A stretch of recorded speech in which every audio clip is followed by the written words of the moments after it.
Assalamualaikum warahmatullahi wabarakatuh.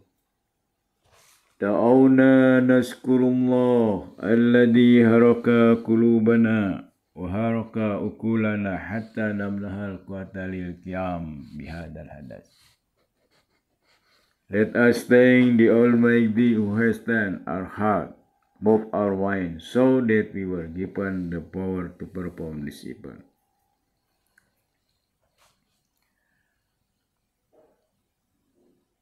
Marilah kita panjatkan puji syukur kehadirat Allah Subhanahu wa Ta'ala yang telah menggerakkan hati kita, menggerakkan pikiran kita, sehingga kita diberikan kekuatan oleh Allah Subhanahu wa Ta'ala untuk melaksanakan perintahnya.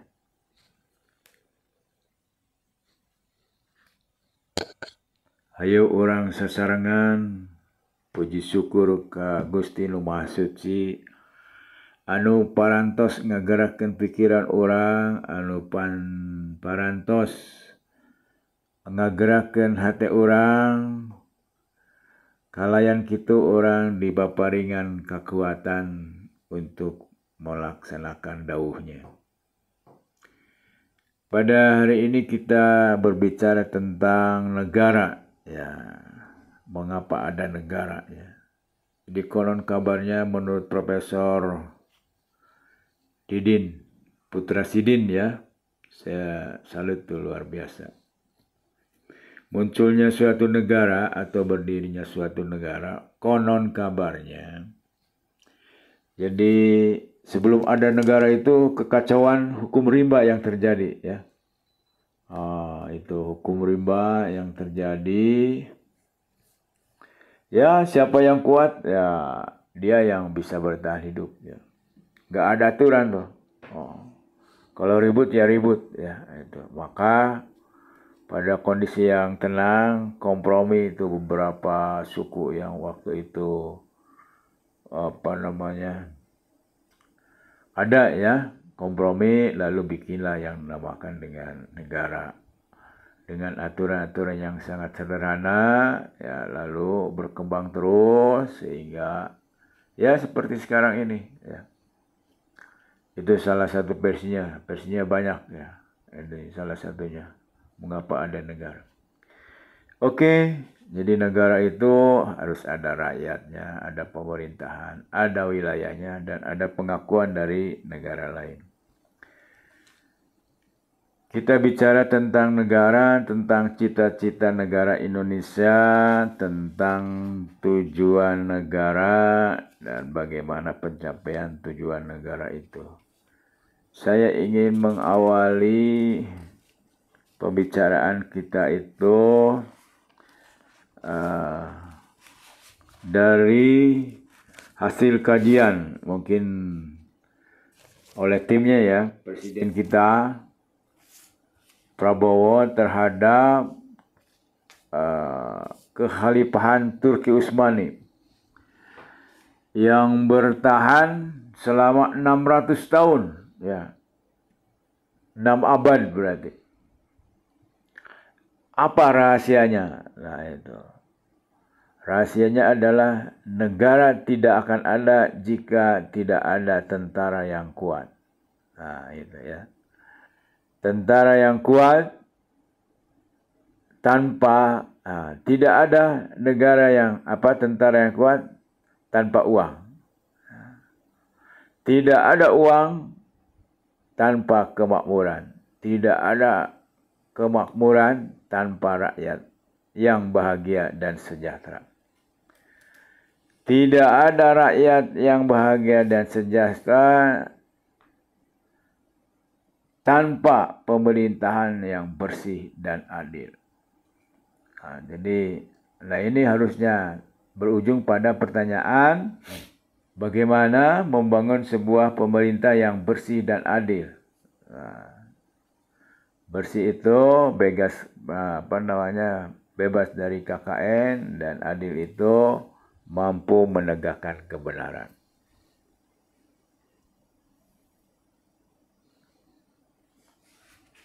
Nah, ini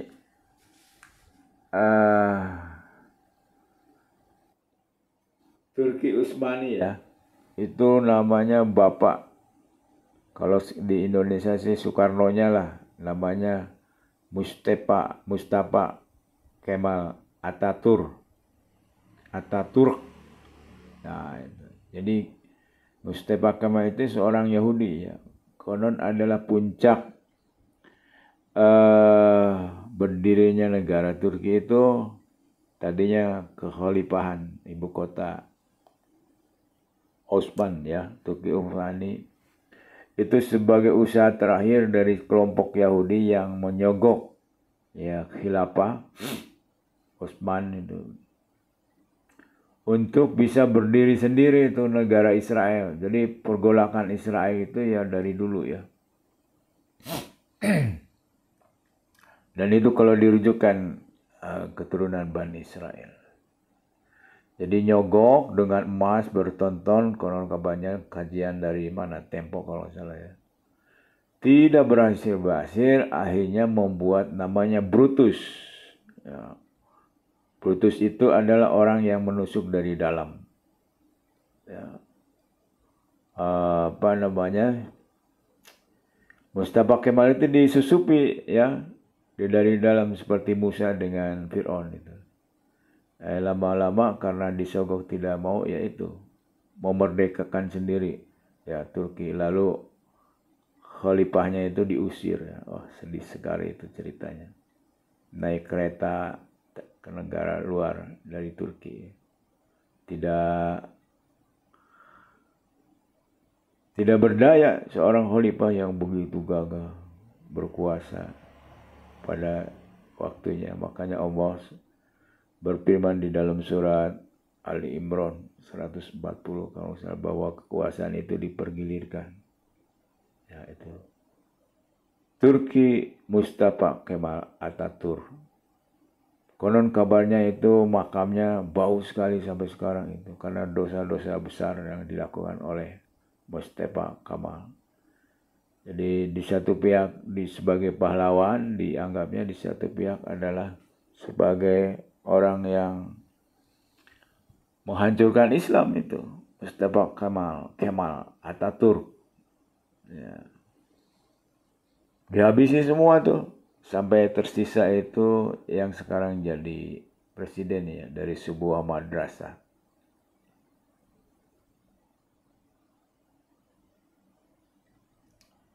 Bangkit memimpin Turki kembali berdasarkan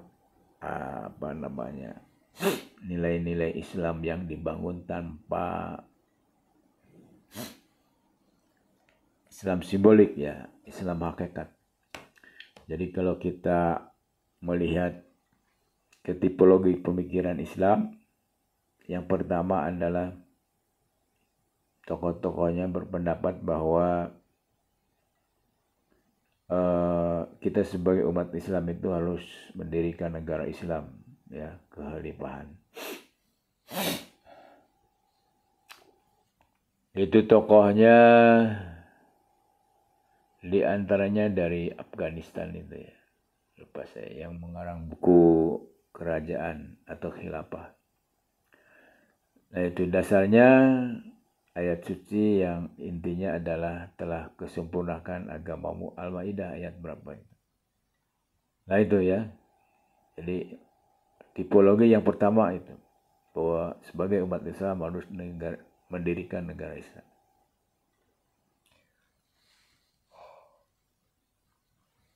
Yang kedua, berpendapat bahwa tidak usah mendirikan negara Islam secara simbol-simbol ya. Yang penting adalah bagaimana sebagai orang Islam yang diwakili oleh para pemimpin Islam bertarung di dalam konstitusi ya, undang-undang dulu, undang-undang dasar. Nilai-nilai Islam itu harus masuk ke dalam negara. Kemudian dirinci menjadi undang-undang ya. Misalnya Undang-Undang Nomor 1 tahun 74 itu tentang perkawinan. Menurut sebagian ahli Islam itu sudah sesuai dengan Islam ya dan diterima oleh negara karena menjadi undang-undang. Sampai sekarang belum dianulir tuh. Luar biasa tuh. 74 berarti sudah berapa itu? 30 tambah 20, 50, 5 tahun, 50 tahun undang-undang. Nah itu ya. Kemudian yang ketiga, yaitu yang dari sini, arsitek Ali Razi itu, arsitek Mustafa Kamal itu, otaknya yang menyatakan bahwa tidak ada hubungan Islam dengan negara, dewek-dewek. Nah itu disebutnya negara sekuler ya. Itu teman-teman ya menjadi kerangka besar bahwa selama 600 tahun itu apa rahasianya. Jadi dididik itu para bupati, wali kota, calon gubernur itu tentang pengetahuan bagaimana memimpin satu daerah ya. Jadi luar biasa. Sekali lagi Prabowo berdasarkan pemikiran penelaahannya tentang mengapa ada satu kekhalifahan yang bertahan 600 tahun atau 6 abad ya. Intinya itu, negara akan kuat apabila punya tentara yang kuat. Ya, tentara yang kuat tidak bisa dilakukan jika tidak ada uang. Nah, sekali lagi, negara ada itu karena punya tentara yang kuat. Tentara yang kuat bisa terjadi kalau ada uang. Uang akan ada apabila ada kemakmuran. Ya. Tidak ada uang tanpa kemakmuran. Tidak ada kemakmuran tanpa rakyat yang bahagia dan sejahtera. Tidak ada rakyat yang bahagia dan sejahtera jika tidak ada pemerintahan yang bersih dan adil. Oleh karena itu, bagaimana caranya melahirkan suatu pemerintah yang bersih dan adil? Ya. Harus profesional, ya. Harus sesuai dengan ahlinya. Kemudian bersih dan adil, yaitu punya niat untuk menegakkan keadilan. Nah, itu karakter kan, orang harus berlaku adil.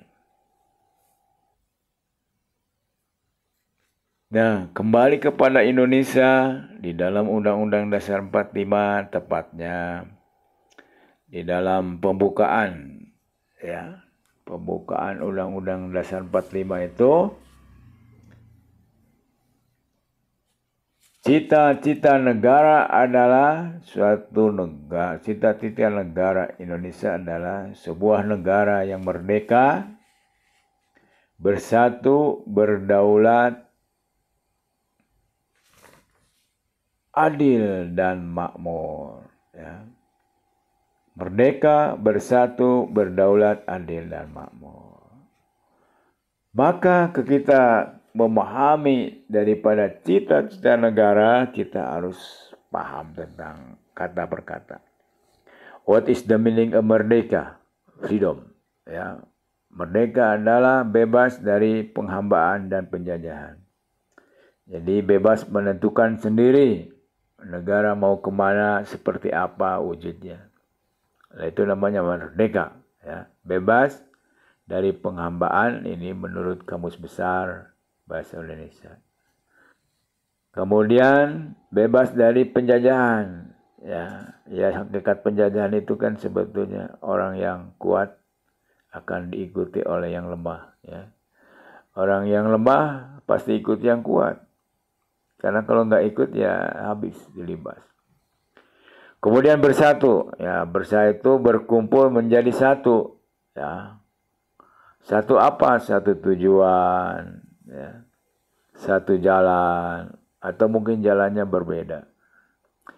Kemudian berdaulat, ya daulat itu apa artinya? Mempunyai kekuasaan tertinggi atas suatu pemerintahan sendiri. Ya, mempunyai kekuasaan tertinggi atas suatu pemerintahan sendiri. Kemudian adil, ya, adil itu adalah berpihak kepada yang benar. dan menghukum orang yang bersalah.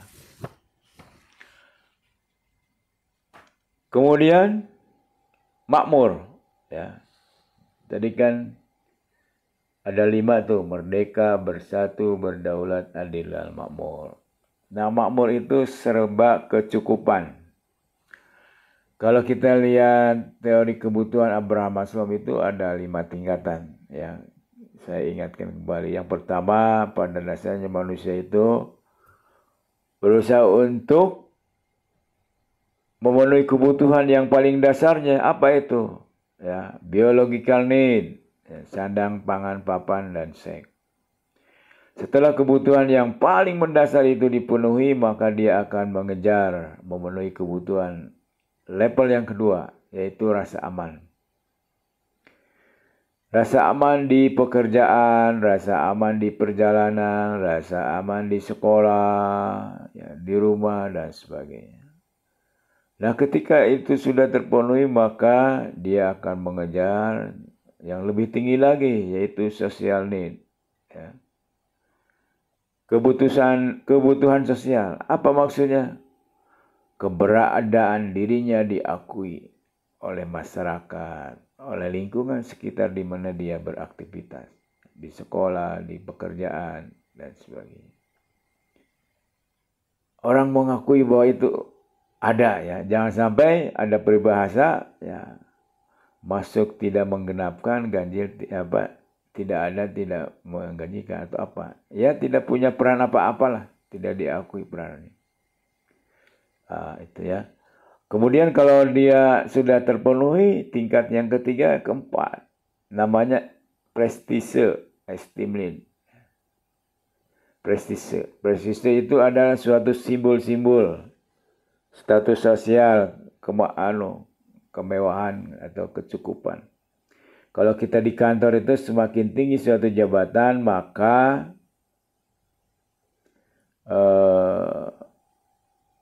mejanya semakin besar, ruangannya semakin besar, ya. Apalagi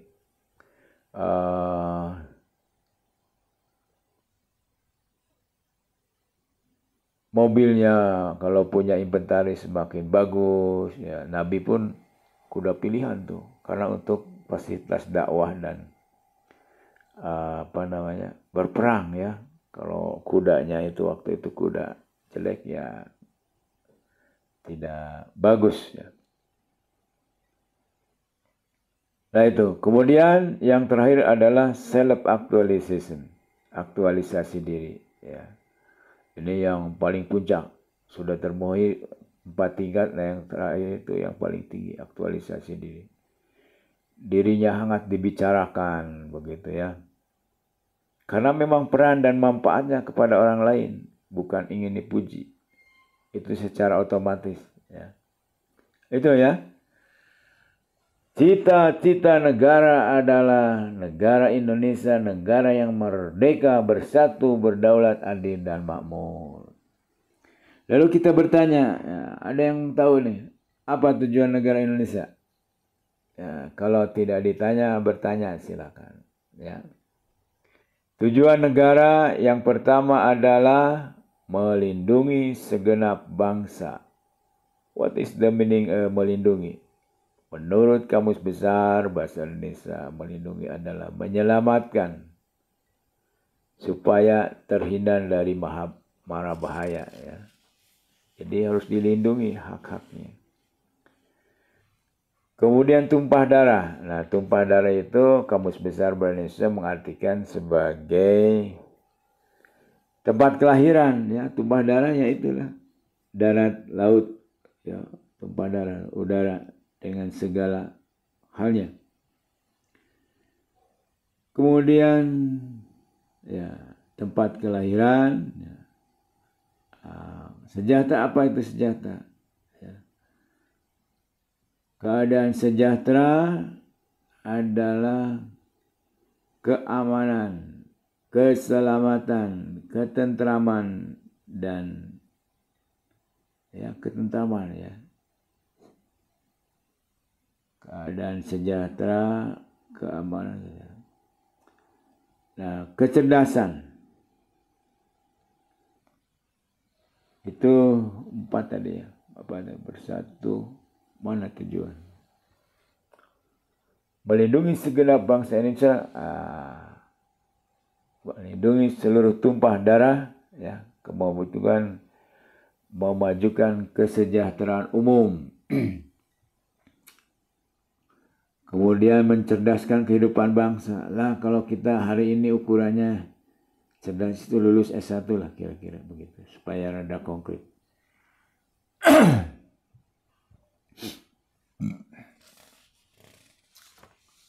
Kemudian kecerdasan ya, kalau sejahtera mencukupi keperluan yang tadi dibahas kita itu 1 sampai 5. Kemudian ketertiban dunia, ikut serta dalam perdamaian dunia. Ya, sering kita mengirim ya pasukan ke negara-negara yang sedang berperang.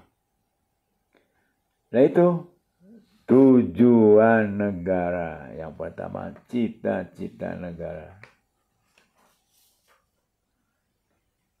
Nah, bagaimana menghadirkan, ya, kembali lagi kepada hasil kajian Prabowo, mengapa Kekhalifahan Turki Utsmani bertahan selama 600 tahun dan di dalamnya heterogen, berbagai suku, agama, semuanya. Ya.